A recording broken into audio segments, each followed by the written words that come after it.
तो चलिए ठीक है, पिछली क्लास में जैसा कि हमने even and odd function almost complete कर लिया था। लास्ट में इवन एंड ऑड एक्सटेंशन कर रहे थे। तो इवन एंड ऑड एक्सटेंशन में मैंने आपको कॉन्सेप्चुअली बता दिया था कि क्या होता है ना। इवन एक्सटेंशन क्या होता है, फंक्शन को हम लोग नेगेटिव एक्स एक्सिस में कुछ इस तरीके से एक्सटेंड करें कि ओवरऑल फंक्शन इवन फंक्शन बन जाए। और ऑड फंक्शन होता है, ऑड एक्सटेंशन क्या होता है कि हम फंक्शन को नेगेटिव साइड में कुछ इस तरीके से एक्सटेंड करें कि ओवरऑल फंक्शन हमारा ऑड फंक्शन बन जाए। इसके लिए स्टेप्स मैंने बताए थे क्या क्या करना होता है। इवन एक्सटेंशन में मैंने बताया था कि आपको सिर्फ एक छोटा सा चेंज करना होता है, एक्स की जगह पे माइनस एक्स पुट करना होता है। और ऑड एक्सटेंशन में मैंने बताया था आपको दो चेंज करने होते हैं, है ना। उसको लॉजिक के साथ एक्सप्लेन किया था। एफ ऑफ एक्स आपने निकाला था minus of F of minus x. तो दो चेंज क्या थे, एक था एक्स की जगह पे माइनस एक्स पुट करने के लिए, और दूसरा चेंज था कि ओवरऑल जो फिर उसके बाद आउटपुट आएगा उसके पीछे एक माइनस साइन आपको खुद से लगाना है। पूरे फंक्शन के पीछे माइनस साइन आपको खुद से लगाना है। तो ये चीजें करने के बाद हमें इवन एक्सटेंशन और ऑड एक्सटेंशन मिल जाया करते हैं। ठीक है, तो एक क्वेश्चन चलिए हम लोग लिखते हैं और फिर हम लोग आगे बढ़ा जाए। तो क्वेश्चन है, find even and odd extension, find even and odd extension of the function fx is equal to x square plus 2x sin x। ये है आपका वैलिड 0 से 1 के लिए, और आपका है x प्लस 2, ये है आपका 1 से 3 के लिए। ठीक है, तो क्वेश्चन देखिएगा जरा। आपके पास एक फंक्शन दिया हुआ है fx इक्वल टू ये दिया हुआ है, और आपको इसका इवन एक्सटेंशन और ऑड एक्सटेंशन दोनों निकालना है। तो पहले आप अच्छे से समझ लीजिए क्वेश्चन का मीनिंग। मैं आपको जैसा मैंने आपको बताया था कि देखिए ये फंक्शन दिया हुआ कहां से कहां के बीच डिफाइंड किया हुआ है। इसको ना इसने 0 से लेकर के 3 के बीच में डिफाइंड किया। देखो 0 से 1, 1 से 3, तो कहां से कहां पे डिफाइंड है, 0 से 3 में इसको डिफाइंड किया गया। ठीक, अब आपको टारगेट दिया गया है कि अब आप इसको नेगेटिव साइड में कुछ इस तरीके से एक्सटेंड करिए कि ये इवन फंक्शन बन जाए, और नेगेटिव साइड में कुछ इस तरीके से एक्सटेंड करिए कि ये ऑड फंक्शन बन जाए। तो यही हो जाएगा इसका इवन एक्सटेंशन, और वही हो जाएगा उसका ऑड एक्सटेंशन। दैट मीन्स कि आपको इस फंक्शन को -3 से 0 में डिफाइन करना, -3 से 0 में, ताकि वो इसके साथ में मिलकर के एक बार इवन फंक्शन बनाए और एक बार ऑड फंक्शन बनाए। तो यही है इवन और ऑड एक्सटेंशन। ठीक है, तो ट्राई करिए, फिर इसके बाद देखते हैं इसको सोल्यूशन।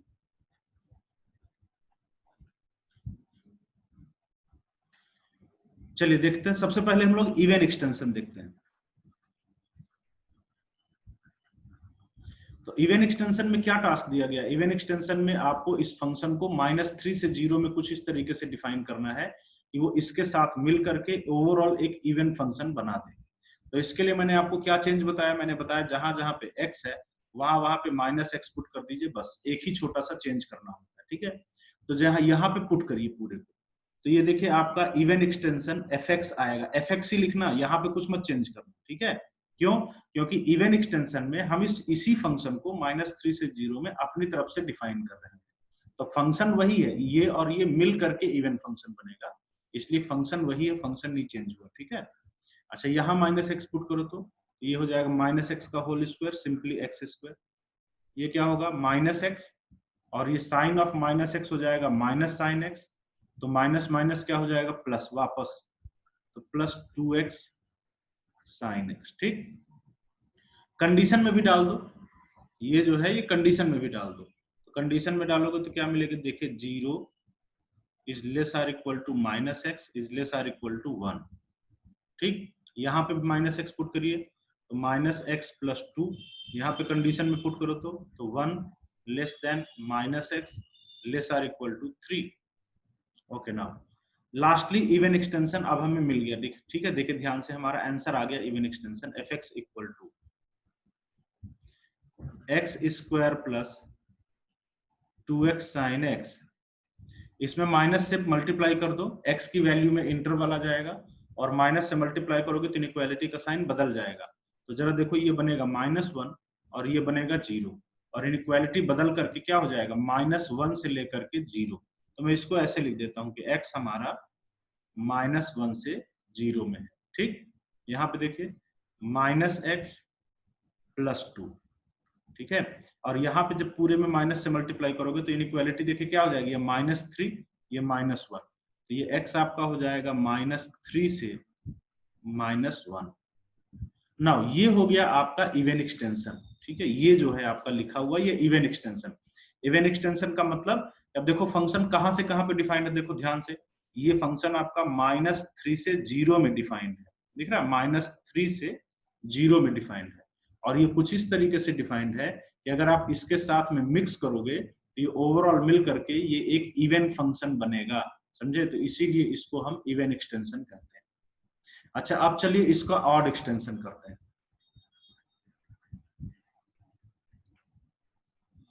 ठीक है। तो ऑड एक्सटेंशन में क्या करना है, ऑड एक्सटेंशन में फिर से -3 से 0 में कुछ ऐसे डिफाइन करो कि वो इसके साथ मिलकर के ओवरऑल एक ऑड फंक्शन बनाए। तो इसमें मैंने आपको 2 चेंज बताए हैं। क्या क्या चेंज बताए? पहला चेंज, x की जगह पे -x पुट करिए, पहला चेंज है x की जगह पे -x पुट करिए। तो वो तो कर चुके हो ना, दोबारा क्यों करोगे? देखो इस fx में x की जगह पे -x जब आपने पुट किया तो ये आपके पास आ चुका है, ये पहला चेंज आप कर चुके हो। बस आपको दूसरा चेंज करना है। दूसरा चेंज क्या करना है, मैंने बताया था कि put a negative sign before function, ठीक है। तो दूसरा चेंज मैंने बताया था कि अब आपको एक माइनस साइन अपनी तरफ से रखना है। तो जब माइनस साइन रखोगे तो अब जरा देखिएगा आपका ऑड एक्सटेंशन कितना आ रहा है। ऑड एक्सटेंशन में fx को हम -3 से 0 में किस तरीके से डिफाइन करेंगे, पूरे के पीछे एक माइनस साइन लगाओ तो देखो यहाँ पे आएगा -x² -2x sin x, ठीक है। और ये कब है, ये है आपका जब x -1 से 0 के बीच। और इस पूरे के पीछे माइनस साइन लगाइए, तो इस पूरे के पीछे माइनस साइन लगाओगे तो ये बनेगा x -2, ठीक है। और ये कब है, ये है आपका जब x आपका -3 से -1 के बीच है। तो ओवरऑल आप क्या देख रहे हो, देखो कि आपका फंक्शन जो है वो -3 से 0 में कुछ इस तरीके से डिफाइंड कर दिया आपने, ये इसके साथ मिल करके ऑड फंक्शन बनाएगा। इसलिए ये जो कहलाता है ये क्या है, इसका ऑड एक्सटेंशन। तो बहुत सिंपल सी बात है, कोई भी क्वेश्चन आएगा ऐसा ही क्वेश्चन रहेगा, फंक्शन दिया रहेगा, पॉजिटिव साइड में डिफाइंड रहेगा या निगेटिव साइड में डिफाइंड रहेगा, आपको दूसरी साइड में डिफाइंड करना होगा ताकि इवन या ऑड फंक्शन बने। तो ये चेंज जो मैंने आपको बताए हैं ये आपको अप्लाई करने हैं, ठीक है। आई होप कि आपको समझ में आ गया है। कोई डाउट है तो आप बता सकते हो, नहीं तो फटाफट नोट करिए और इसके बाद हम लोग अगले कॉन्सेप्ट की ओर मूव करते हैं।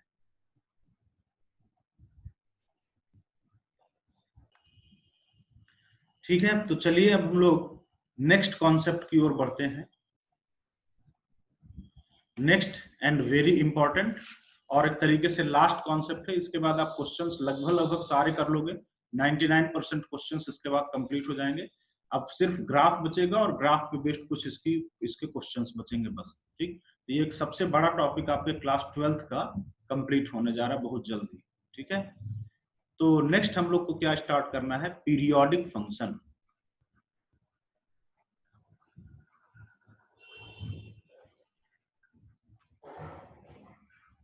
नेक्स्ट क्या स्टार्ट करना है, पीरियोडिक फंक्शन। तो सबसे पहले पीरियोडिक फंक्शन क्या होता है, देखो इसका आइडिया आपको क्लास 11th से ही चलता आ रहा है ना। क्लास 11th से मैं आपको बता रहा हूँ, याद करिए कि trigonometric function sin x cos x बताए थे पीरियोडिक होते हैं, tan x पीरियोडिक होता है। बेसिकली पीरियोडिक फंक्शन वो फंक्शन होता है जो एक सर्टेन इंटरवल के बाद अपनी ऑल वैल्यूज को रिपीट करता है, ठीक है। So what is a periodic function, ये फंक्शन होता है, ये पीरियोडिक फंक्शन एक ऐसा फंक्शन होता है, a function which repeats its values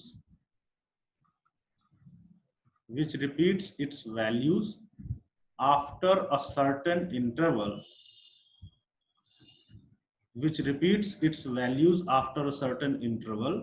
is called periodic function,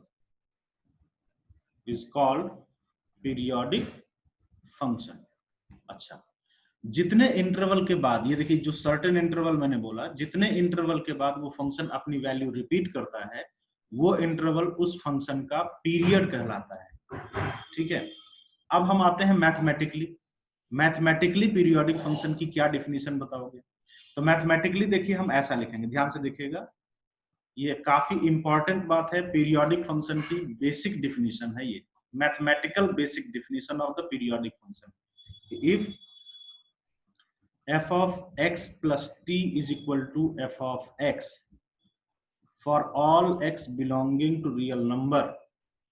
ठीक है, देखिए ध्यान से मैंने क्या लिखा, मैंने लिखा कि जो वैल्यू फंक्शन की x पे है वही t इंटरवल के बाद x प्लस टी पे भी वही सेम वैल्यू है ना। फंक्शन जो वैल्यू x पे दे रहा है वो t इंटरवल के बाद x प्लस टी पे भी फंक्शन वही वैल्यू दे रहा है। इसका मतलब ये हुआ कि t इंटरवल के बाद फंक्शन अपनी वैल्यूज को रिपीट कर रहा है सारे x के लिए। और ये ध्यान रखिएगा, ये सारे x के लिए ट्रू होना चाहिए। अगर ये रिलेशन एक भी x के लिए गलत हो गया तो फिर आप उसको पीरियोडिक फंक्शन नहीं बोलोगे। ठीक है, so this relation must be true for all x belonging to real number. ठीक, तो यहाँ पे देखो क्या बोल रहा है कि फंक्शन की जो वैल्यू x पे है वही वैल्यू t इंटरवल के बाद x प्लस टी पे है। जो वैल्यू फंक्शन की x प्लस टी पे होगी, अगर आप x की जगह पे x प्लस टी रखोगे तो यहाँ पे क्या मिलेगा, x प्लस टू टी। तो x प्लस टी पे जो वैल्यू है वही value x plus two T पे रहेगी। तो मतलब आप क्या देख रहे हो कि सारे x के लिए t इंटरवल के बाद ये फंक्शन अपनी वैल्यूज को रिपीट कर रहा है। तो ये है पीरियोडिक फंक्शन की बेसिक डिफिनीशन कि if f of x plus t equal to fx for all x belonging to real number, then हम लोग बोलते हैं कि fx is periodic with period t। fx is periodic with period t। ठीक है ना। तो इस तरीके से ये पीरियोडिक फंक्शन की बेसिक मैथमेटिकल डिफिनीशन होती है, ध्यान रखिएगा। और ये काफी इंपॉर्टेंट इसलिए है क्योंकि कई क्वेश्चन का पीरियड हम लोग इसी प्रॉपर्टी के हिसाब से निकालते हैं। So this is very important basic property. अच्छा, अब अगले पॉइंट पे आते हैं। देखिए कि जैसे कि आपको पता है कि एक सर्टेन इंटरवल के बाद या एक पीरियड के बाद फंक्शन अपनी सारी वैल्यूज को रिपीट करता है। तो जब एक सर्टेन इंटरवल के बाद फंक्शन अपनी सारी वैल्यूज को रिपीट करता है तो इसका मतलब ये हुआ एक सर्टेन इंटरवल के बाद फंक्शन अपने ग्राफ को भी रिपीट करेगा, है ना। जब एक सर्टेन इंटरवल के बाद फंक्शन अपनी सारी वैल्यूज रिपीट करता है तो डेफिनेटली वो सर्टेन इंटरवल के बाद अपने ग्राफ को भी रिपीट करता है। तो अगली प्रॉपर्टी आप यही लिखोगे, क्या कि graph of periodic function, graph of periodic function repeats itself after कितने इंटरवल के बाद, graph of periodic function repeats itself after one period. ठीक है, एक पीरियड के बाद ग्राफ अपने आप को रिपीट करता है। पीरियोडिक फंक्शन का ग्राफ एक पीरियड के बाद अपने आप को रिपीट करता है, क्योंकि एक पीरियड के बाद पीरियोडिक फंक्शन अपनी वैल्यूज रिपीट करता है, इसलिए उसका ग्राफ भी एक पीरियड के बाद अपने अपने ग्राफ को रिपीट करता है। सो graph of periodic function repeats itself after one period. ठीक है, एक पीरियड के बाद ग्राफ पीरियोडिक फंक्शन का अपने आप को क्या करता है, रिपीट करता है। जैसे मान लीजिए एक एग्जांपल लेते हैं हम लोग साइन एक्स का। तो साइन एक्स का आप लोगों ने बताया था, क्या बताया था, साइन एक्स का पीरियड आपने बताया था 2 पाई। तो साइन एक्स का जो ग्राफ होता है वो 2 पाई इंटरवल के बाद अपने आप को रिपीट करता है। ठीक है, जैसे एक बार ग्राफ बनाते हैं फिर से।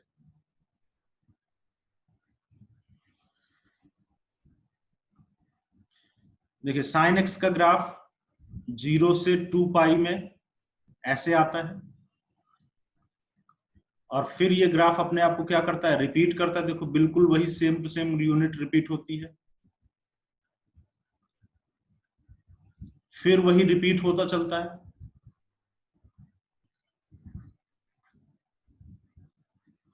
इधर भी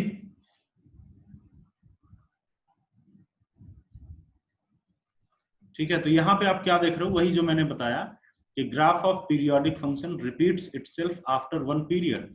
एक पीरियड के बाद, जैसे इसका पीरियड 2 पाई है, तो 2 पाई पीरियड के बाद ये फंक्शन अपने ग्राफ को भी रिपीट करता है, क्योंकि इसकी वैल्यूज रिपीट होती है। इसका मतलब ये हुआ कि कई फंक्शन के पीरियड आप उसके ग्राफ को देख करके भी बता सकते हो। आपने किसी फंक्शन का ग्राफ देखा और आपने देखा कि ये कितने इंटरवल के बाद अपने आप को रिपीट कर रहा है, जितने इंटरवल के बाद उसका ग्राफ अपने आप को रिपीट कर रहा है वही इंटरवल उसका पीरियड कहलाएगा।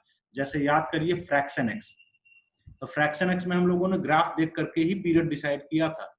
ठीक है, फ्रैक्शन एक्स जो है वो हम लोगों ने ग्राफ देख करके ही उसका पीरियड डिसाइड किया था। याद करिए, देखिए ऐसे हम लोगों ने बनाया था और बोले थे ना कि ये 1 इंटरवल के बाद अपने ग्राफ को रिपीट कर रहा है, इसलिए इसका पीरियड जो है वो कितना होगा, 1 होगा।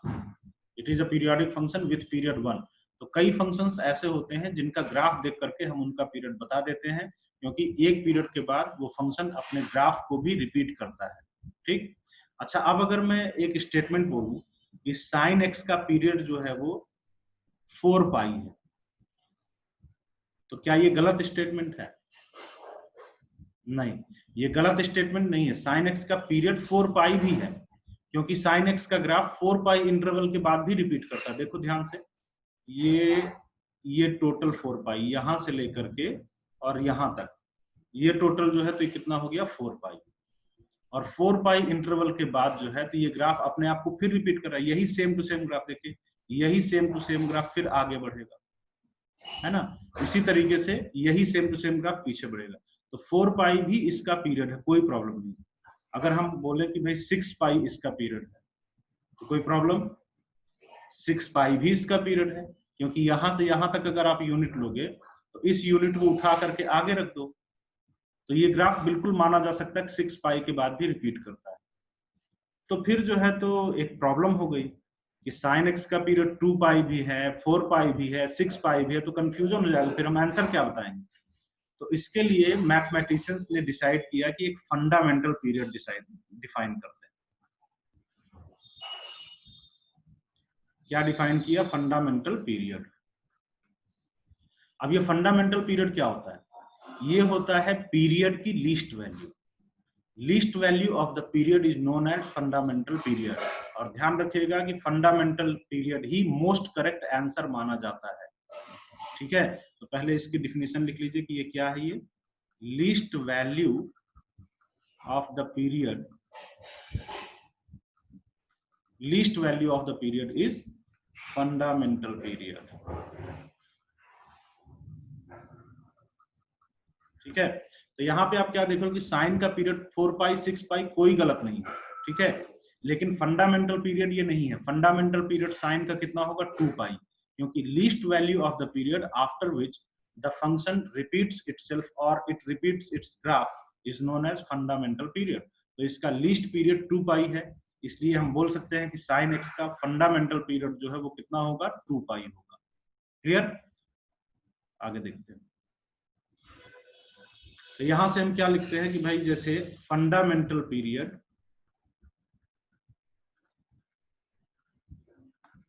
Of sine X is 2 pi.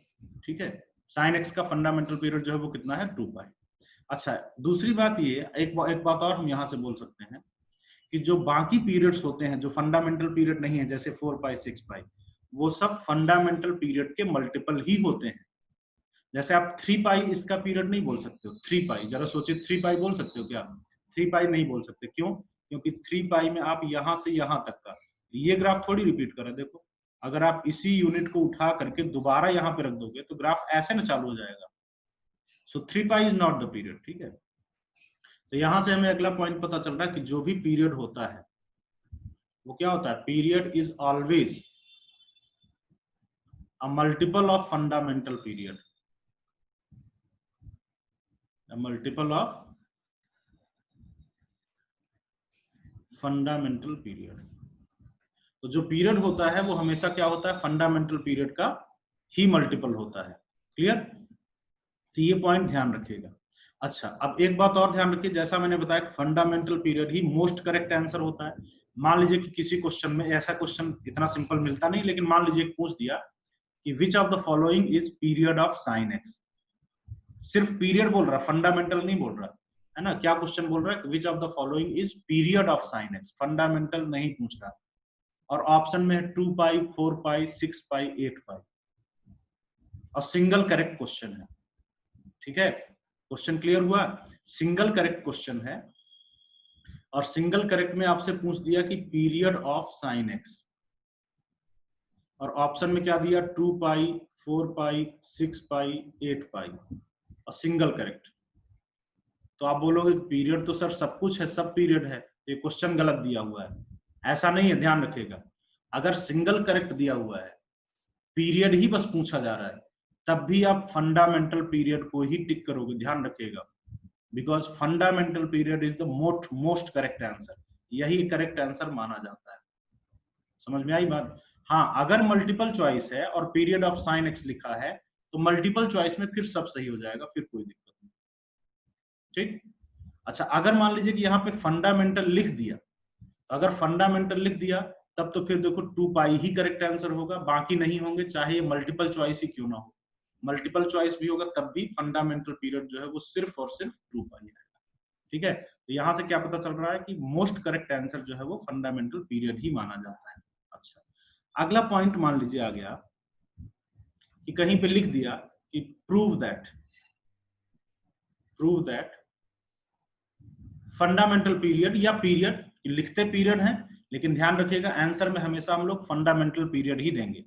Fundamental हर जगह लिखा नहीं जाता, बस आपको समझना है कि होता क्या है। ठीक है, सो prove that period of sine X is 2 पाई, है ना। मान लीजिए कहीं लिख दिया कि prove that period of sine X is 2 पाई, तो पीरियड ऑफ साइन एक्स 2 पाई, तो आपने कहा कि अच्छा बहुत आसान है सर, चलो ग्राफ बना देते हैं और बोलो कि देखिए 2 पाई के बाद ग्राफ रिपीट हो रहा, तो 2 पाई के बाद रिपीट हो रहा, इसलिए इसका पीरियड जो है वो कितना हो गया? 2 पाई। तो अगर बोर्ड एग्जाम में आया तो क्या करोगे? उसको भी बोलोगे क्या कि देखो सर 2 पाई के बाद रिपीट हो रहा है ना। तो बोर्ड एग्जाम के लिए हम लोग इसको अलग मेथड से करते हैं, अदरवाइज आपको वैसे तो पता ही है कि साइन एक्स का पीरियड 2 पाई होता है, कोई प्रूफ करने की बात है नहीं, आईआईटी में भी ये क्वेश्चन तो पूछेगा नहीं, लेकिन फिर भी बोर्ड एग्जाम के लिए किस तरीके से इसको करोगे ये देख लेते हैं, पहला पॉइंट। दूसरा पॉइंट, इससे हमें हमारे बेसिक मेथड की भी प्रैक्टिस हो जाएगी। ठीक है, तो देखिए कैसे, मान लेते हैं कि let period of sine X is T, हम एज्यूम कर लेते हैं कि साइन एक्स का पीरियड टी है। Then according to the basic definition of the periodic function, आपने पढ़ा है कि F of X plus T is equal to क्या हो जाएगा? F X, f of x plus t equal to fx, and this relation must be true for all x belonging to real number। यहाँ पे fx है sin x, तो इसलिए, और उसका पीरियड हमें दिखाना है कि 2 पाई आएगा, तो हम उसको लिखेंगे, देखिए sin of x plus t is equal to sin x। अब t की वैल्यू निकालना है, this relation is true for all x, तो sin x को इधर ले आते हैं, तो हमारे पास देखिए आएगा sin of x plus t minus sin x equal to 0। अब यहाँ पे हम sine C minus sine D का लगाते हैं फॉर्मूला, तो sine C minus sine D का फॉर्मूला होता है, याद करिए, 2 cos this plus this by 2, तो x plus x 2x by 2 करोगे तो x plus T by 2 into sine this minus this by 2, तो x x कैंसिल, कितना बचा? t by 2 equal to 0। Now this relation must be true for all x belonging to real number. तो जब सारे x के लिए इसको 0 करना है, तो ये वाला तो 0 होगा नहीं सारे x के लिए, ये तो x के ऊपर डिपेंड कर रहा है, ये सारे x के लिए 0 नहीं हो सकता। अगर इसको सारे x के लिए 0 करना है तो ये वाला 0 होना चाहिए, तो यहां से हम लोग बोलेंगे कि sin t by 2 is equal to 0। अब मुझे बताइए कि किस एंगल के लिए sin थीटा 0 होता है, वो सबसे छोटा एंगल बनाना, क्योंकि फंडामेंटल पीरियड के लिए हम लोग क्या लेते हैं? सबसे छोटा एंगल, तो मुझे वो सबसे छोटा एंगल बताइए जिसके लिए साइन 0 दे दे। 0 मत बताना, ठीक है, क्योंकि 0 कोई पीरियड नहीं होता, 0 पे तो आप वहीं पे रह रहे हो। 0 के बाद आप सबसे छोटी वैल्यू बताइए एंगल की जिसपे साइन आपका क्या दे रहा हो? 0 दे रहा हो। तो आपको पता है कि सबसे छोटा पाई पे 0 देता है, तो इसलिए मैं यहाँ से बोल सकता हूँ कि हमारा t बाई 2 जो है वो कितना होगा? पाई। तो t बाई 2 अगर पाई होगा तो दैट मीन्स कि t हमारा जो है वो कितना हो जाएगा? 2 पाई। ठीक है, तो बस आ गया, देखिए यहाँ से हमने प्रूफ करके दिखा दिया कि fundamental period of sign x is 2 पाई। ठीक है, तो आई होप कि इसमें किसी को कोई डाउट नहीं होगा। इसके बाद हम लोग आगे बढ़ते हैं, अगर किसी को कोई डाउट है तो मुझे बताइए, नहीं तो फटाफट इसको नोट करिए। तो चलिए ठीक है, इसके बाद हम लोग आगे बढ़ते हैं। अब हम लोग देखते हैं कि पीरियड निकलता कैसे है। ठीक है, तो पीरियड निकालने के पहले आपको कुछ बेसिक फंक्शंस के पीरियड याद होने चाहिए। ठीक है, आपको बेसिक फंक्शन के कुछ पीरियड आपको याद होने चाहिए। तो जैसे मैं कुछ बेसिक फंक्शन के पीरियड यहाँ पे लिखे दे रहा हूँ।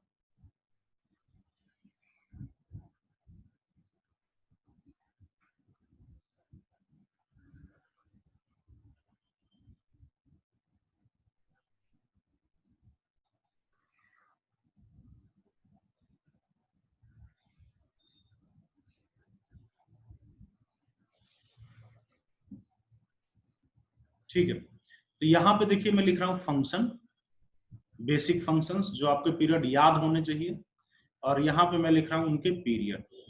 तो कुछ बेसिक फंक्शन के पीरियड आपको याद रखने हैं, फिर मैं रूल्स निकालूंगा, रूल्स सिखाऊंगा पीरियड निकालने के। तो उन रूल्स की हेल्प से आप बाकी सारे फंक्शंस का पीरियड बहुत आसानी से निकाल सकते हो। ठीक है, तो सबसे पहला बेसिक फंक्शन है आपका साइन एक्स। कितना होता है आपको पता है period 2 pi.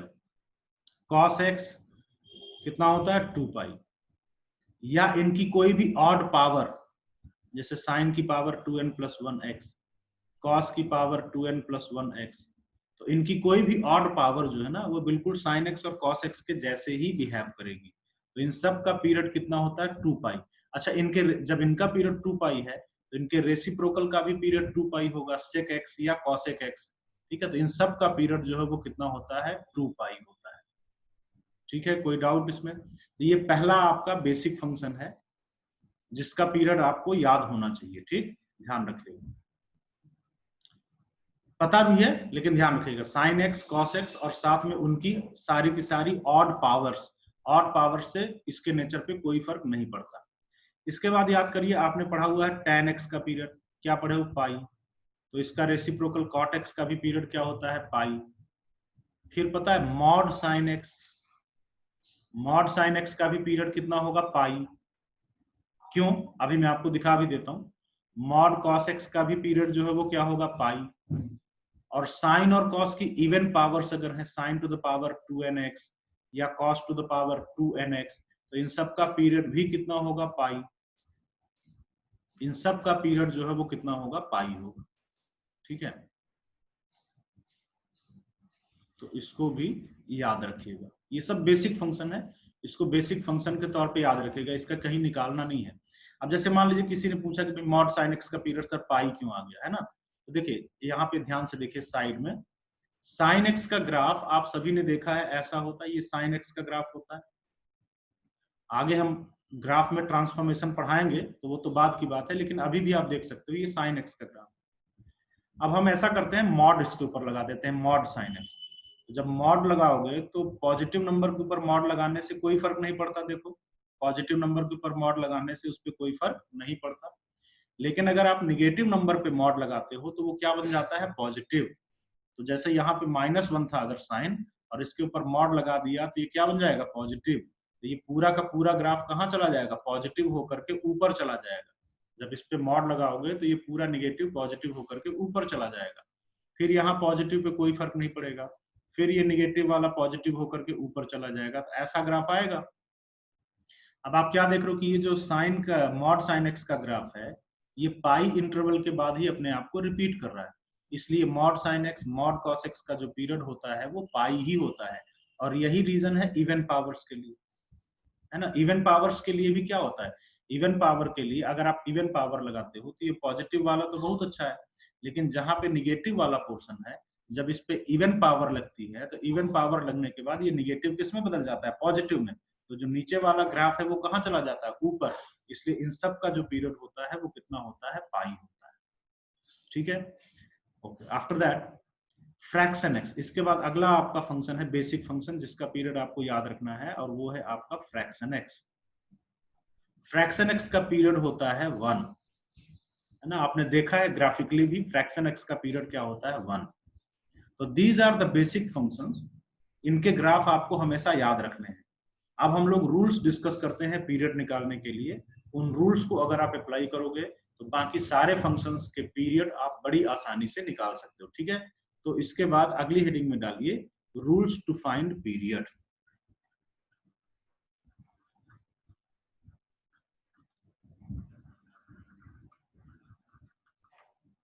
Rules to find period. तो अब मैं आपको कुछ रूल्स डिस्कस कर रहा हूं। With the help of these rules you can find period of other functions.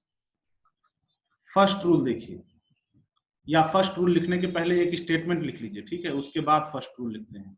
एक स्टेटमेंट लिखिए कि if period of F x is T, अगर एक फंक्शन एफ एक्स का पीरियड टी है, देन अगर किसी फंक्शन एफ एक्स का पीरियड टी है, देन पहला रूल है आपका कि F of X plus A plus या माइनस ए, मतलब अगर आपने x में कुछ ऐड कर दिया, फंक्शन के अंदर x की जगह पे कुछ ऐड करके लिख दिया, x प्लस ए पुट कर दिया, ठीक है, x की जगह पे आपने कुछ और पुट कर दिया, x प्लस ए, x माइनस ए, कुछ भी पुट कर दिया, या आपने पूरे फंक्शन में कुछ ऐड कर दिया एफ एक्स प्लस ए, या आपने पूरे फंक्शन में कुछ मल्टीप्लाई कर दिया a इंटू एफ एक्स, या आपने सब कुछ लगा दिया, सारा कॉम्बिनेशन लगा दिया कि मतलब a times F of x plus B plus C, है ना। आपने फंक्शन में कुछ मल्टीप्लाई भी कर दिया, आपने x में कुछ ऐड भी कर दिया, आपने पूरे फंक्शन में भी कुछ ऐड कर दिया। ऐसा करने से फंक्शन के पीरियड में कोई चेंजिंग नहीं आती है, ध्यान रखिएगा। ऐसा करने से फंक्शन के पीरियड में कोई चेंजिंग नहीं आती है, उसके ग्राफ का नेचर बिल्कुल नहीं बदलता है। उसका ग्राफ पहले जितने इंटरवल के बाद रिपीट कर रहा था, अभी भी उतने ही इंटरवल के बाद रिपीट करेगा। या सीधे मोटे तौर पे आप ये याद रखिए कि जब तक x में कुछ मल्टीप्लाई ना हो जाए, जब तक x में कुछ मल्टीप्लाई ना हो जाए, देखो x में कुछ मल्टीप्लाई ना होना, जब तक x में कुछ मल्टीप्लाई ना हो जाए तब तक फंक्शन का पीरियड नहीं बदलता, ठीक है। देन इन सब का period, then I will write period of, then period of f of x plus a, fx plus a f x, a f x plus b, ये सब will remain capital T, ठीक है। that is the first rule। अगर function का period t है तो इन सब का पीरियड जो है वो t ही रहेगा। ऐसा करने से पीरियड में कोई चेंज नहीं आएगा, ठीक है। सीधे ध्यान रखिएगा, जब तक x में कुछ ना मल्टीप्लाई हो जाए तब तक आप कोई भी चेंज कर लो, उसका पीरियड नहीं बदलता, उसका पीरियड वही रहता है, ठीक है। जैसे मान लीजिए कि अगर कोई किसी ने पूछा कि fraction of x plus half का पीरियड कितना होगा, तो आप बताओगे इसका पीरियड 1 ही होगा, है ना।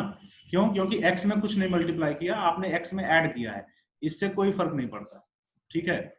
या किसी ने पूछा कि भाई 2 साइन ऑफ x प्लस 3 का पीरियड कितना होगा, तो आप बोलोगे कोई फर्क नहीं पड़ता जी, इसका भी पीरियड 2 पाई होगा।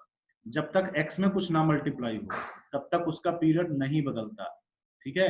या आपके पास कोई पूछा जाए कि भाई 2 mod of sine of x plus 1 plus 3 का पीरियड, तो आप बोलोगे बिल्कुल नहीं बदलेगा, इसका पीरियड पाई ही रहेगा, जो साइन एक्स का मॉड साइन एक्स, जो मॉड साइन एक्स का पीरियड था वही रहेगा, ठीक है।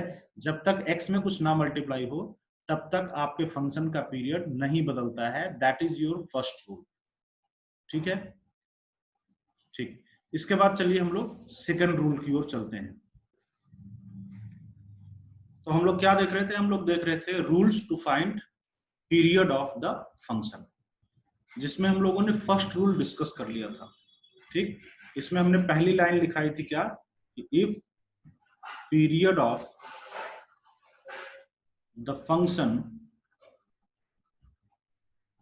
fx इज t, अगर किसी फंक्शन fx का पीरियड t है तो फर्स्ट रूल मैंने लिखा था, फर्स्ट रूल मैंने आपको क्या लिखाया था कि पीरियड ऑफ x में बस मल्टीप्लाई कुछ मत करना, तो पीरियड सबका वही रहता है, सेम रहता है। ऐसा करने से पीरियड बदलता नहीं है।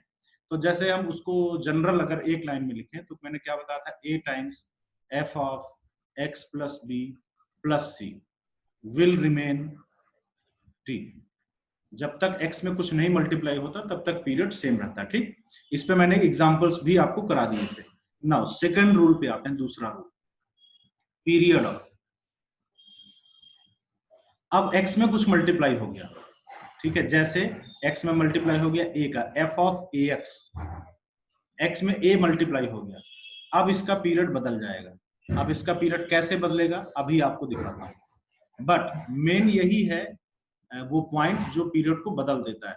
इसके अलावा बाकी सारे चेंजेस मीनिंगलेस होते हैं, जैसे f of ax plus b, ठीक है, तो पीरियड बस यही चेंज करेगा, इससे कोई फर्क नहीं पड़ता।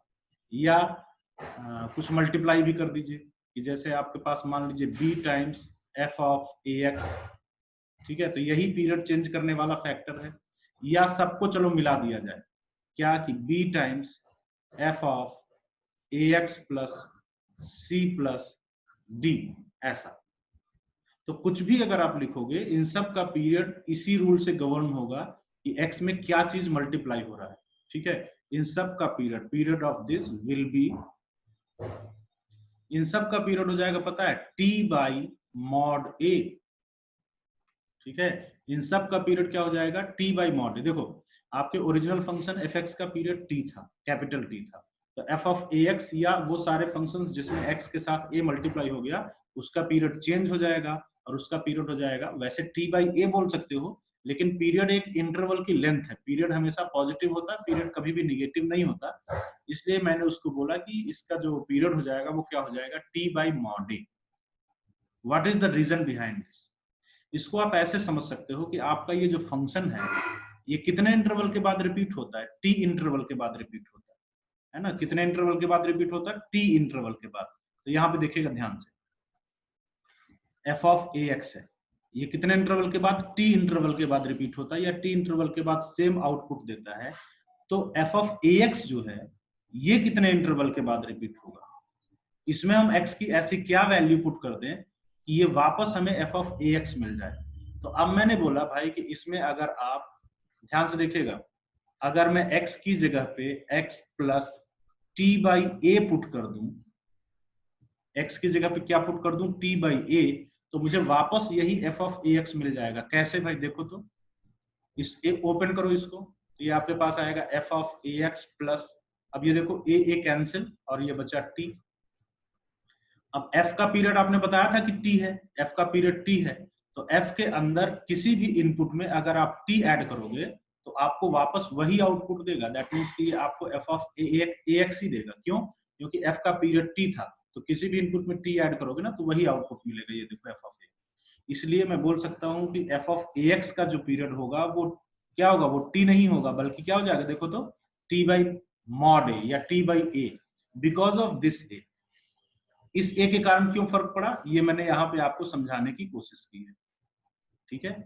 अच्छा, एक और एग्जांपल से आप इसको समझ सकते हो, जैसे मान लीजिए कि एक एग्जांपल है साइन ऑफ 2x, यस, तो इसका पीरियड बताइए कितना होगा रूल के हिसाब से। देखो साइन है हमारा बेसिक फंक्शन और साइन का पीरियड होता है 2π, लेकिन यहाँ पे साइन 2x है, तो क्या रूल बोलता है, रूल बोलता है कि जो पीरियड होता है t उसमें आप x के कोफिशिएंट से डिवाइड कर दीजिए। तो x का कोफिशिएंट है 2, तो 2 से डिवाइड करोगे कि आपका पीरियड जो है वो sin 2x का कितना आया, पाई। और ये अंडरस्टूड भी है, बहुत अच्छे से अंडरस्टूड है कि ये कितने इंटरवल के बाद रिपीट करेगा। तो भाई आपको पता है कि साइन जो होता है वो 2π इंटरवल के बाद रिपीट करता है ना। साइन जो है वो कितने इंटरवल के बाद, 2π इंटरवल के बाद रिपीट करता है। तो जब x आपका, सोचिए जब x आपका 0 से पाई वेरी करेगा, तो यहाँ पे साइन का इनपुट 2x है, 2x, तो 2x आपका कहां से कहां वेरी करेगा, इसमें 2 से मल्टीप्लाई करो तो 0 से 2π के बीच वेरी कर जाएगा, समझे। इसका मतलब क्या हुआ, इसका मतलब ये हुआ कि जब x आपका 0 से पाई वेरी करेगा तो साइन का इनपुट 0 से 2π तक वेरी कर जाएगा और साइन जो है वो उसके बाद अपनी वैल्यू रिपीट करने लगेगा, है ना। जब साइन का इनपुट 0 से 2π वेरी कर गया तो उसके बाद साइन क्या करेगा, अपनी वैल्यूज को रिपीट करने लगेगा। तो जब x की वैल्यू 0 से पाई गई तो साइन का इनपुट 0 से 2π पहुंच गया और साइन जल्दी ही अपनी वैल्यूज को रिपीट करने लगा, इसीलिए इसका पीरियड जो है वो हाफ हो गया, क्योंकि आधे में ही अपनी वैल्यूज को रिपीट करने लगा, समझे। तो इसीलिए ये रूल होता है कि f ऑफ ax या कुछ भी a से मल्टीप्लाई कर दो अगर x में, तो उसका जो पीरियड है वो चेंज होकर के क्या आ जाता है, t बाई मॉड a आ जाता है। Is that clear? Now with the help of this basic rule हम लोग बहुत सारे फंक्शंस के पीरियड एग्जांपल के तौर पे देखते हैं। जैसे मैं एग्जांपल बोलता हूं और आप मुझे उसका पीरियड बताते चलना, ठीक है। मैं नीचे उसका पीरियड भी लिखता चलूंगा। यस, तो बताइए मुझे fraction of 2x plus half का पीरियड कितना आएगा? Fraction of 2x plus half का, देखिए फ्रैक्शन x का कितना होता है? फ्रैक्शन x का होता है 1, इसमें x में 2 मल्टीप्लाई हो गया, तो 1 में आपको क्या करना है? 2 से डिवाइड करना है, तो 1/2 is the period of fraction of 2x plus half. Very simple, है ना? अच्छा, इसका बताइए कितना होगा? साइन ऑफ 3x प्लस 1 का पीरियड कितना होगा? अगेन वेरी सिंपल, साइन का कितना होता है? 2 पाई, तो इसमें x में 3 से मल्टीप्लाई हुआ है, तो इसलिए इसका हो जाएगा साइन ऑफ 2 पाई बाई 3। अच्छा, इसका बताइए कितना होगा? tan ऑफ x बाई 3 का। यस, tan का कितना होता है? पाई। tan का कितना होता है? पाई। और पाई में आपको डिवाइड करना है, क्या डिवाइड करना है? x का कोफिशिएंट। x का कोफिशिएंट है 1/3, तो इसमें 1/3 से डिवाइड करो, 1/3 ये।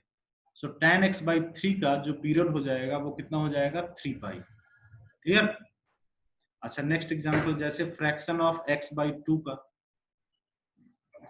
तो फ्रैक्शन x बाई 2 का पीरियड कितना होगा भाई? फ्रैक्शन x का होता है 1, और इसमें x के कोफिशिएंट से डिवाइड करोगे तो 1/2, तो फ्रैक्शन ऑफ x बाई 2 का जो पीरियड हो जाएगा वो कितना हो जाएगा? 2 हो जाएगा।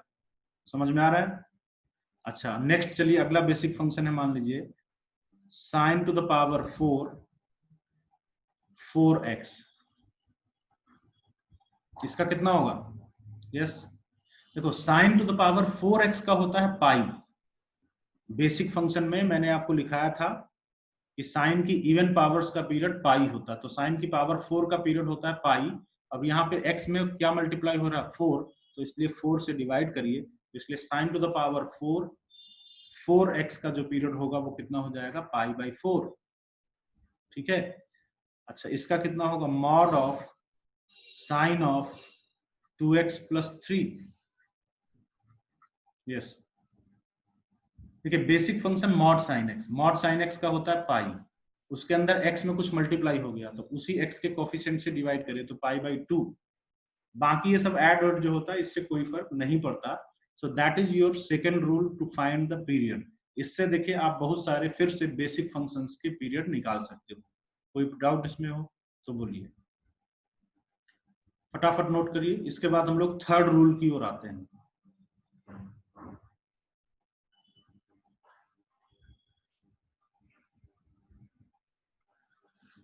देखिए पीरियड निकालने का जो तीसरा रूल होता है,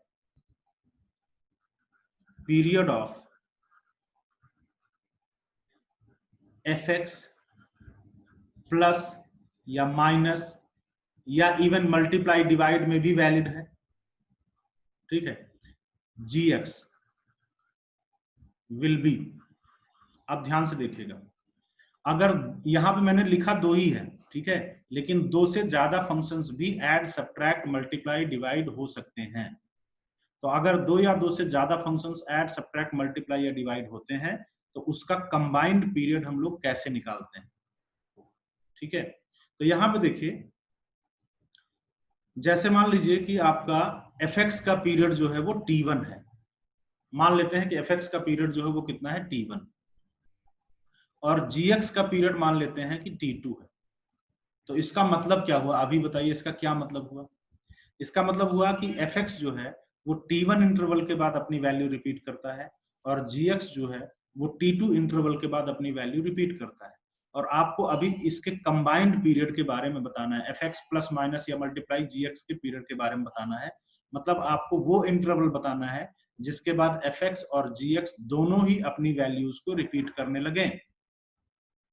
तो एक ऐसा इंटरवल जिसके बाद fx और gx दोनों अपनी वैल्यू रिपीट करें, वो देखो t1 का भी मल्टीपल होगा, क्योंकि अगर fx का पीरियड t1 है तो इसके जो बाकी पीरियड होंगे वो t1 के मल्टीपल्स होंगे, और वो जो पीरियड आएगा इसका कंबाइंड वो t2 का भी मल्टीपल होगा, है ना? क्योंकि इसका पीरियड अगर t2 है तो इसके बाकी पीरियड्स जो है वो t2 के मल्टीपल होंगे।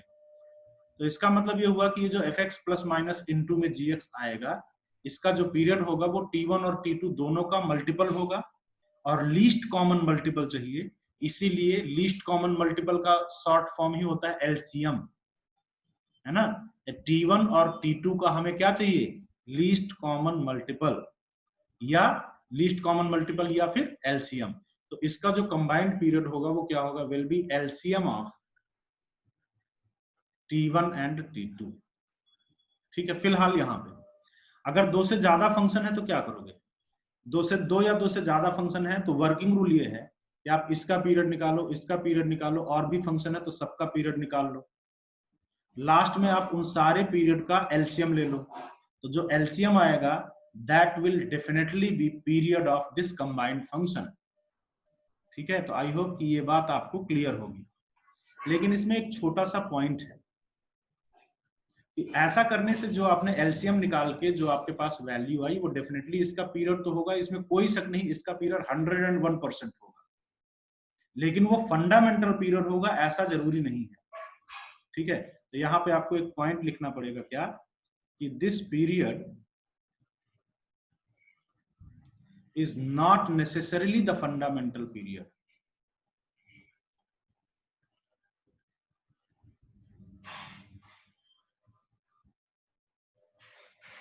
ठीक है, तो एक पॉइंट आप यहाँ पे लिख लोगे, क्या ये जो पीरियड आपने निकाला एलसीएम ऑफ T1 T2, ये पीरियड तो जरूर होगा लेकिन ये फंडामेंटल पीरियड हो ये जरूरी नहीं है। क्यों, ऐसा क्यों?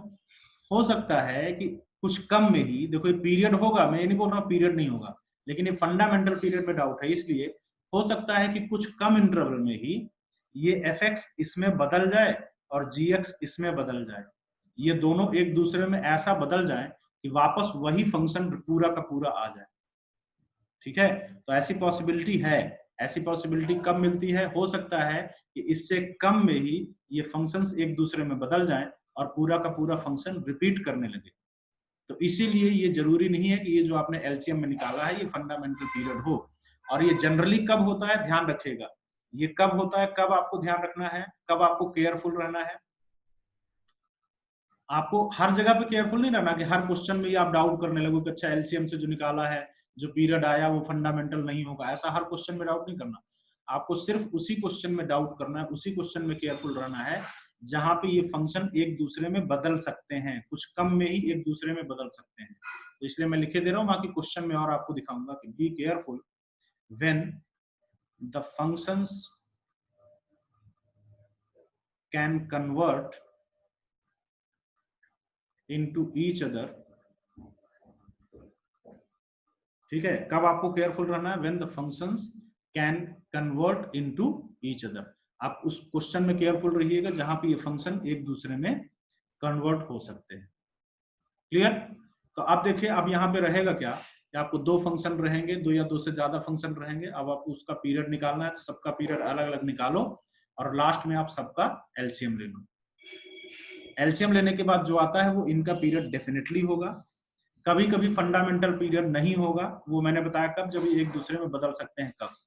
तो फिर चेक कैसे करोगे पता है, सिंस जो पीरियड आया है वो फंडामेंटल पीरियड का ही मल्टीपल होगा, तो इसलिए इस पीरियड के हाफ ऑफ पे चेक करना, और क्या करोगे, क्योंकि जो पीरियड होता है वो फंडामेंटल पीरियड का ही मल्टीपल होता है, तो उसके हाफ पे और ये सब पे चेक करिएगा। ठीक है, वो हम बाकी क्वेश्चन में दिखाएंगे आपको। लेकिन अब यहाँ पे मैं डिस्कस कर रहा हूँ रूल्स टू फाइंड एलसीएम। ठीक है, एलसीएम निकालने का rules to find LCM.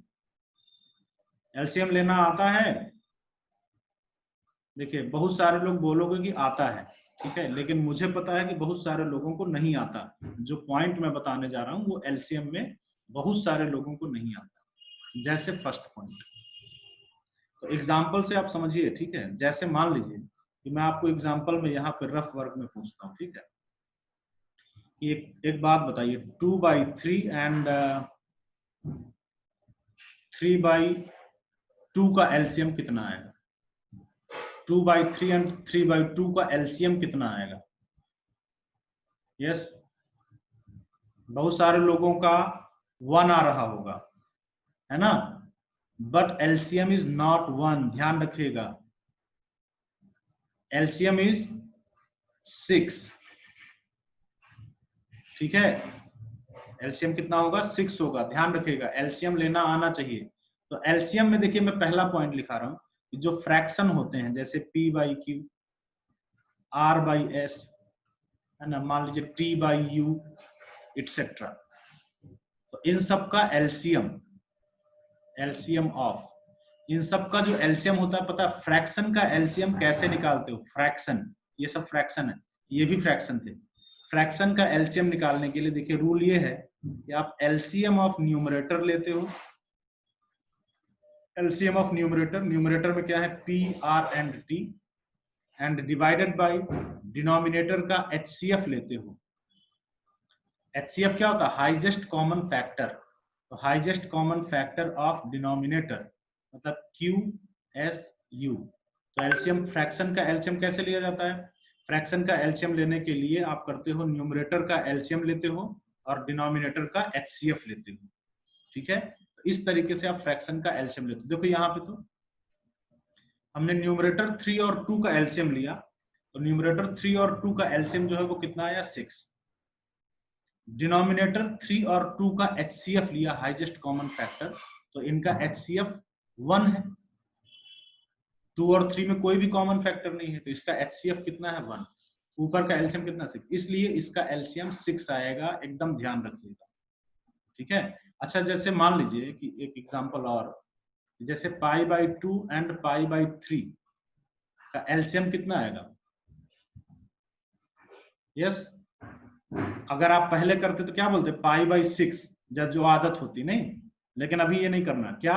LCM of numerator pi, HCF of denominator, इन दोनों में कॉमन फैक्टर 1 है, so pi will be the LCM. Degree में चेक करोगे तो इजीली दिख जाएगा, जैसे π/2 होता है 90 डिग्री और π/3 होता है 60 डिग्री, तो 60 डिग्री और 90 डिग्री का एलसीएम कितना आएगा? 180 डिग्री। ठीक है, आई होप कि रूल्स टू फाइंड एलसीएम में पहला रूल आपको क्लियर है कि फ्रैक्शन का एलसीएम किस तरीके से निकालते हैं। ओके, सेकेंड रूल का दूसरा रूल देखिए। अब दूसरे रूल के लिए फिर से मेरे अगले क्वेश्चन का जवाब दीजिए। √2 और √3 का एलसीएम बताइए कितना आएगा? √2 एंड √3 का एलसीएम, यस, जल्दी से देखिए कितना आएगा। बहुत सारे लोगों का आ रहा है कितना? √6। नहीं नहीं, √6 नहीं होगा। ठीक है, √6 नहीं होगा, गलत। √2 और √3 का एलसीएम √6 नहीं होगा, बल्कि हम बोलेंगे कि इनका एलसीएम नहीं निकाला जा सकता। √2 और √3 का एलसीएम नहीं निकाला जा सकता। क्यों? अभी मैं एक्सप्लेन करता हूं, बट बिफोर दैट पहले आप इसका पॉइंट लिख लीजिए। पॉइंट ये है कि LCM of different kind of irrational number is not possible। ठीक है, LCM of different kind of irrational number is not possible. अलग अलग तरीके के इरेशनल नंबर्स का एलसीएम पॉसिबल नहीं होता। जैसे √2, √3 ये अलग अलग तरीके के इरेशनल नंबर हैं, तो इनका एलसीएम पॉसिबल नहीं होता। फॉर एग्जांपल यहाँ पे √2 एंड √3 में हम क्या बोलेंगे? LCM not possible. ठीक है, अच्छा अब मैं आपको एक्सप्लेन करता हूँ कि √6 क्यों नहीं होगा। जैसे अगर √6 होगा, अगर आप किसी ने बोला कि नहीं √6 होगा, ठीक है, तो एलसीएम का मतलब क्या होता है? एलसीएम का मतलब होता है लीस्ट कॉमन मल्टीपल, जो इसका भी मल्टीपल हो और इसका भी मल्टीपल हो। मल्टीपल का मतलब होता है, पता है, इंटीग्रल मल्टीपल। ऐसा कोई भी मल्टीपल नहीं बोलते। अगर आप कुछ भी मल्टीपल बोलोगे तो आप तो फिर ये भी बोल दोगे कि 3 2 का मल्टीपल है ना, बोल नहीं दोगे 3 इज मल्टीपल ऑफ 2। क्यों? क्योंकि 2 into 1.53 आता है। तो ऐसा नहीं है कि कोई भी मल्टीपल। मल्टीपल का मतलब होता है इंटीग्रल मल्टीपल। जैसे आप बोलते हो 4 इज अ मल्टीपल ऑफ 2, है ना? यस, क्यों? क्योंकि 2 into 2 4 आता है, 3 को नहीं बोलते हो। तो उसी तरीके से √2 में आप किसी इंटीग्रल से मल्टीप्लाई करोगे, वही इस √2 का मल्टीपल होगा। तो √6 is not a multiple of √2, क्योंकि किसी भी इंटीग्रल से अगर आप मल्टीप्लाई करोगे तो √2 √6 में नहीं बदलेगा, बल्कि √6 में आप √2 से डिवाइड करोगे तो कितना आएगा? √3, विच इज नॉट इंटीग्रल। ठीक है, इसी तरीके से √6 √3 का भी मल्टीपल नहीं है। मल्टीपल का मतलब इंटीग्रल मल्टीपल होता है। तो इसी कारण से √6 किसी का भी मल्टीपल नहीं, ना इसका ना इसका, इसलिए √6 इसका एलसीएम नहीं है। Different kind of irrational number का एलसीएम पॉसिबल नहीं होता।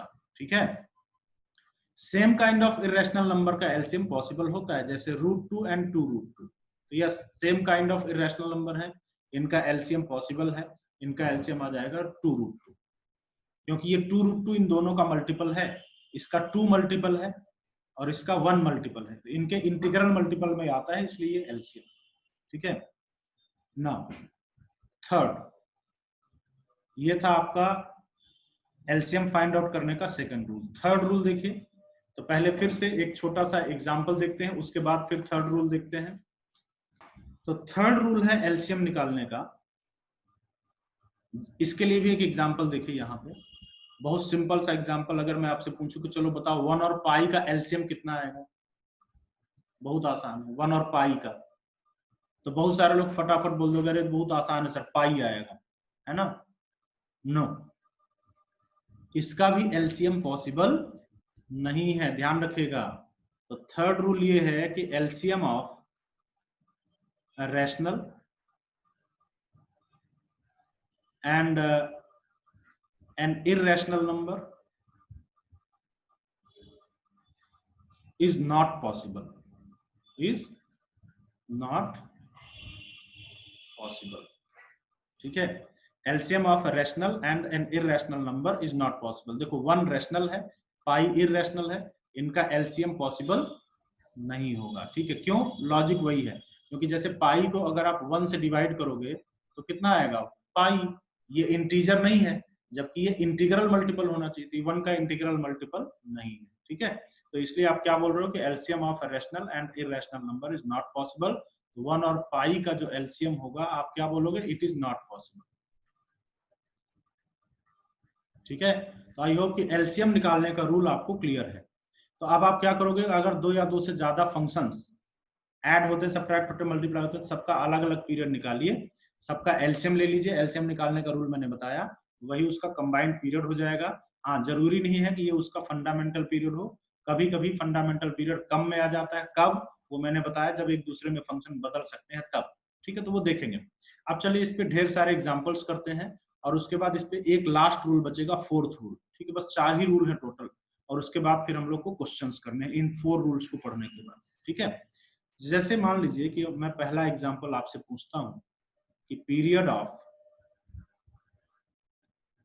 tan 3x plus sin x by 3। Yes, जल्दी से निकालिए कितना आएगा, रूल फॉलो करिए।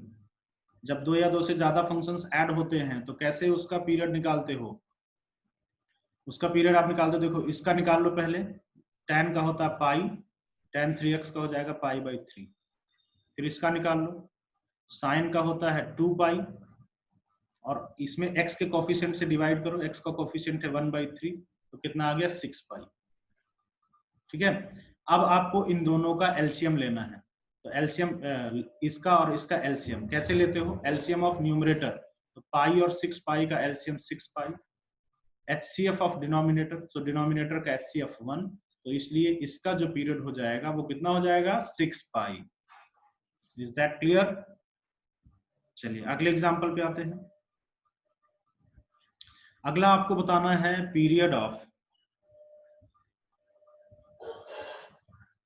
Sign of 3x by 5 plus cos of 7x by 2 plus tan of 5x by 7। जल्दी से निकालिए। तो चलिए देखिए, पहले इसका निकालो। जब 2 या 2 से ज्यादा फंक्शंस ऐड करते हैं तो क्या रूल बताया गया है, आपको रूल बताया गया है कि पहले सबका अलग अलग पीरियड निकाल लो, लास्ट में सबका एलसीएम ले लीजिएगा। तो इसका पीरियड देखिए कितना होगा, साइन का होता है 2 पाई, और फिर इसमें x के कोफिशिएंट से डिवाइड करिए। x के कोफिशिएंट से डिवाइड करोगे तो 2 पाई में आप x के कोफिशिएंट 3/5 से डिवाइड करो, तो ये आएगा। इसमें cos का 2 पाई, फिर x के कोफिशिएंट से डिवाइड करो तो 7/2, तो इसका पीरियड ये आएगा। tan का क्या होता है, पाई, इसमें x के कोफिशिएंट से डिवाइड करिए 5/7, तो इसका जो है पीरियड ये आएगा। तो इसका पीरियड ये है, इसका पीरियड ये है, इसका पीरियड ये है। अब इन सब का एडिशन का पीरियड आपको निकालना है, तो आपको इन तीनों का एलसीएम लेना पड़ेगा। एलसीएम में क्या होता है, LCM of numerator upon HCF of denominator. Denominator का HCF 1 दिख रहा है, इनमें कोई भी कॉमन फैक्टर नहीं है, तो चलो डिनोमिनेटर में तो 1 आ गया। न्यूमरेटर का एलसीएम देखो, याद करिए पाई तो सब में है, तो पाई ले लीजिए एक बार। अब देखो 2 इसमें नहीं 2, कोई बात नहीं, इसको मैच कराते हुए आप एक बार लिखिए इसको 2, फिर 5 एक ही बार है, इसको लिखिए एक बार, फिर देखो ये 2 है, ठीक है, इसका कोई और मैच नहीं तो 2, और फिर ये 7, इसका भी कोई भी और मैच नहीं है तो ये 7। ये तो एलसीएम लेना आता होगा इस तरीके से, तो इस तरीके से जब आप इसका एलसीएम लोगे तो जरा देखिए कितना आ गया, 140 पाई, ठीक है। So what is period of this function? Period of this function is 140 पाई, ठीक है। तो चलिए इसके बाद बाकी बहुत सारे ढेर सारे क्वेश्चंस हम लोग पीरियोडिक फंक्शन पे पीरियड निकालने पे नेक्स्ट क्लास में करते हैं। आज की मीटिंग हम लोग यहीं पे ओवर करते हैं, ठीक है। चलिए मिलते हैं नेक्स्ट क्लास में। Thank you.